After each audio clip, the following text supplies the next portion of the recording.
মূর্খ যখন মুখ্য হয় সমাজ তখন রসাতলে যায়। মূর্খ আজকে আমাদের মুখ্যমন্ত্রী হয়েছেন, তিনি পড়াশোনার মর্মটাই হয়তো বোঝেন না, তাই শিক্ষকদের এই রাস্তায় নিয়ে এসে নামিয়েছেন। আজকে আমার এখানে এসে সবথেকে কষ্ট লাগছে যে যারা স্কুলে গিয়ে আমাদের ভবিষ্যৎ কারিগর তৈরি করবেন, শিক্ষা হচ্ছে জাতির মেরুদণ্ড, যারা বাচ্চাদের স্কুলে যাওয়ার জন্য তাদের ভবিষ্যৎ তৈরি করবেন, তারা আজকে রাস্তায় একটা প্লাস্টিক পেতে শুয়ে আছেন। এর জন্য দায়ী কারা? এটা আমাদের লজ্জা। এটা যেমন আমার মেয়ে তার কাজের জায়গায় 9 তারিখ তা কিছু দুষ্কৃতীর হাতে, দুষ্কৃতী বলবো না, আরজিকরের কিছু ডাকাতদের হাতে তাকে নৃশংসভাবে খুন হতে হয়েছিল, ধর্ষিত হতে হয়েছিল।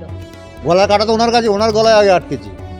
এখন যদি এরা ঠিকঠাক মতো আন্দোলন করে এবং অযোগ্যদের বাছাই করে বের করতে পারে, উনি বিপদে পড়বেন, আর এদের কিচ্ছু হবে না।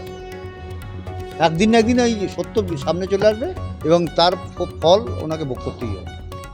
সত্যের জয় হবেই, শুধু ধৈর্য রাখতে হবে।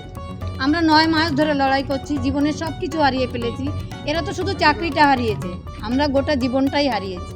শুধু দুজন মানুষ মরে বেঁচে আছি।